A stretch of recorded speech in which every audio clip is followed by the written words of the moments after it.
আজকে আমরা রান্না করব ডিমের পাতলা ঝোল। তো এটা আমি কিভাবে রান্না করছি চলুন সেটা দেখে নিই।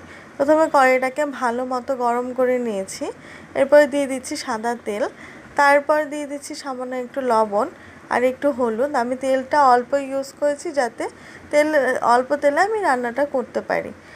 তো এরপরে আমি যখন হলুদটা একটু তেলের সাথে ভালো মতো মিশে যাবে তখন ডিমগুলো এক এক করে তেলের মধ্যে দিয়ে দিতে হবে।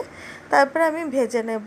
আপনারা চাইলে লবণ হলুদ মিশিয়েও ভেজে নিতে পারেন, মানে ডিমটার সাথে মাখিয়ে, কিন্তু আমি এরকমভাবে দিচ্ছি যাতে ডিমটা তেলের মধ্যে দেওয়ার পরে ফেটে গায়ে না আসে, তেলের ছিটা যাতে না লাগে, সেই জন্য আমি এরকমভাবে দিয়েছি।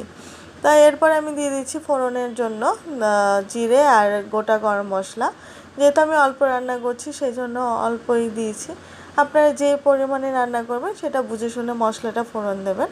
এরপরে দিয়ে দিয়েছি কাঁচা লঙ্কা, পেঁয়াজ আর কাঁচা লঙ্কা সামান্য একটু ভেজে তার মধ্যে দিয়ে দিয়েছি জিরের গুঁড়ো, লবণ আর হলুদের গুঁড়ো দিয়ে আমি মশলাটাকে ভালো মতো পেঁয়াজের সাথে মিশিয়ে নিচ্ছি। এরপরে সেদ্ধ করে রাখা আলুটা দিয়ে দিচ্ছি। আলু আর ডিম আমি একসাথে সেদ্ধ করে নিয়েছি যাতে ঝটপট রান্না হয়ে যায়।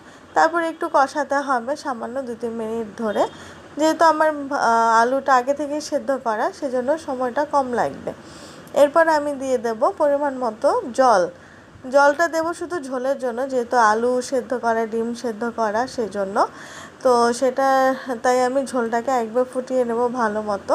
তারপরে আমি ডিমগুলো দিয়ে দেব, দিয়ে ডিমের সাথে ঝোলটাকে ভালো মতো যখন ফোটানো হয়ে যাবে তখন দিয়ে দেবো গরম মশলা।